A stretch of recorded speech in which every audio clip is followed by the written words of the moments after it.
ल आज हामी अलिकति गहिरिएर कुरा गरौँ है त नेपालको शेयर बजारमा छिर्दा कस्तो बाटो लिने भन्ने बारेमा। एकदमै महत्त्वपूर्ण विषय। खासमा हामीले हेरेका स्रोतहरूले दुईवटा मुख्य तरिका औलिएका छन्। एउटा खेलाडी बन्ने मतलब ट्रेडिङ गर्ने, अर्को चाहिँ लगानीकर्ता बन्ने इन्भेस्टिङ गर्ने। हो, यो दुईवटा बिल्कुलै फरक सोचाइ हो। बजारलाई हेर्ने दृष्टिकोणै फरक पर्छ। त्यही त आजको हाम्रो छलफलको उद्देश्य पनि यिनै दुई बाटो ट्रेडिङ र इन्भेस्टिङलाई अलि छलङ्ग पार्ने हो। कसलाई के ठिक होला भनेर बुझ्न सजिलो होस् भन्ने। ठिक हो, सुरु गरौँ नि त। ल पहिले ट्रेडिङकै कुरा गरौँ।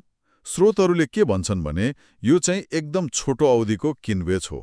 घण्टा, दिन वा बढीमा हप्तामै शेयर किन्ने अनि बेचिहाल्ने। छिटो छिटो हो। अनि यसमा निर्णय लिने आधार चाहिँ प्राय प्राविधिक विश्लेषण हुन्छ रे। जस्तो चार्ट हेर्ने, मूल्य कता जान्छ भनेर छोटो अनुमान गर्ने, बजारमा के हल्ला चल्यो त्यतै दौडिने, त्यो ट्रेन्ड फलो गर्ने जस्तो हो। जस्तो उदाहरण पनि छ नि, रमेशले एनआरएन इन्फ्रास्ट्रक्चरको शेयर 450 मा किन्यो रे। 2 दिनमै 500 पुग्यो, बेचिहाल्यो। छिट्टै नाफा भयो। मुख्य उद्देश्य नै यही हो, तुरुन्तै कमाउने हो। तर अब हेर्नुस् न, यहाँनिर अलिकति सोचिहाल्नुपर्ने कुरा छ। स्रोतहरूले के भन्छन् भने नेपालको सन्दर्भमा यो कत्तिको सहज छ त। के कारणले? पहिलो कुरा त हाम्रो बजारमा तरलता मतलब लिक्विडिटी समय स्टकमा सधैँ राम्रो हुँदैन। तपाईले बेच्न चाहेको बेला किन्ने मान्छे नहुन सक्छ चाहेको मूल्यमा। हो, त्यो त समस्या छ।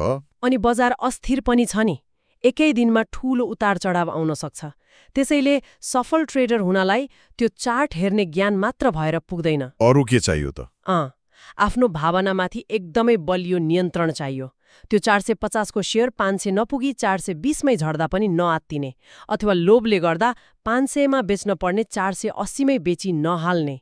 अनि अनुभव त चाहियो नै। भनेपछि मनोविज्ञानको पनि खेल रहेछ। एकदम।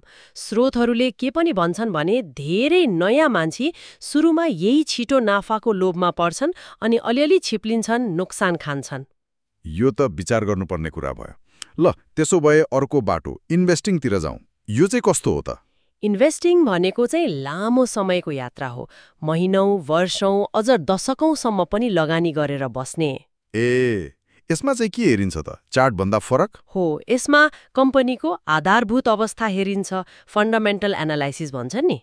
कम्पनी कतिको बलियो छ, नाफा कति कमाउँछ, व्यवस्थापन कस्तो छ, भविष्यमा यसको वृद्धि हुने सम्भावना कस्तो छ, यी सब कुरा।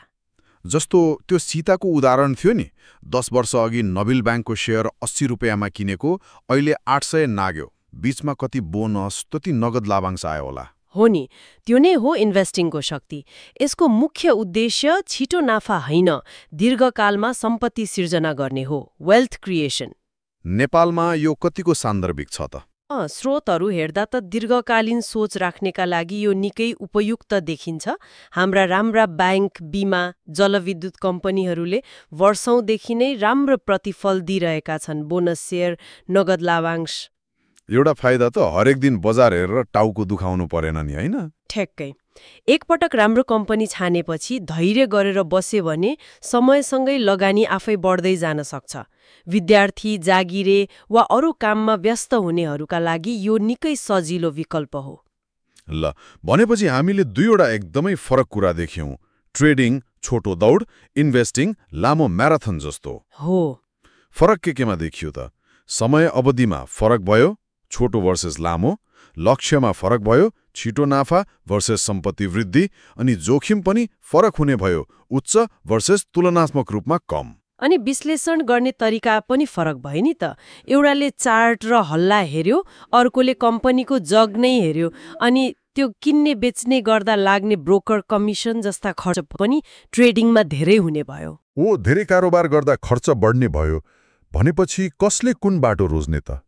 त्यो त अब व्यक्तिको आफ्नै परिस्थितिमा भर पर्छ नि।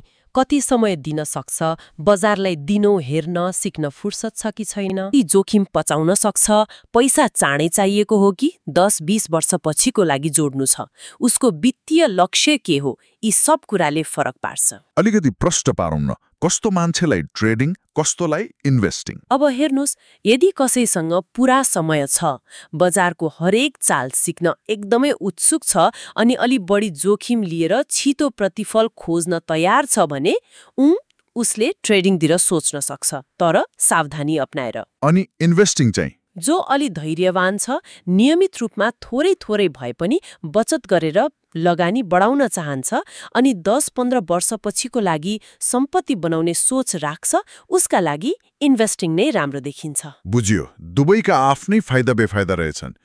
अन्तमा स्रोतहरूले एउटा साझा सन्देश दिएका छन् जस्तो लाग्यो। के कुरा? त्यो हो, चाहे ट्रेडिङ गर्ने होस् वा इन्भेस्टिङ, शेयर बजारमा धैर्य र अनुशासन चाहिँ अनिवार्य रहेछ। हतार गर्नुभन्दा सुरुमा सानो रकमबाट थाल्नु बेस अनि लगानी गर्नु अघि राम्रोसँग अध्ययन चाहिँ गर्नै पर्यो। हो, त्यो त एकदमै सत्य हो। र यसले एउटा अर्को महत्त्वपूर्ण प्रश्न पनि दिमागमा ल्याउँछ। के प्रश्न? हामीले कि त ट्रेडर कि त इन्भेस्टर नै हुनुपर्छ भन्ने छ र? के यी दुवै रणनीतिको ज्ञान लिएर अलि सन्तुलित हिसाबले चल्न सकिन्न होला? मतलब मिक्स गर्ने हो नि। सायद आफ्नो लगानीको केही सानो हिस्सा अलि छोटो अवधिको लागि, केही ठूलो हिस्सा लामो अवधिको लागि छुट्याएर एउटा मिश्रित रणनीति अपनाउनु पो सकिन्छ कि? यो पनि एउटा सोच्न सकिने बाटो हो नि, होइन र?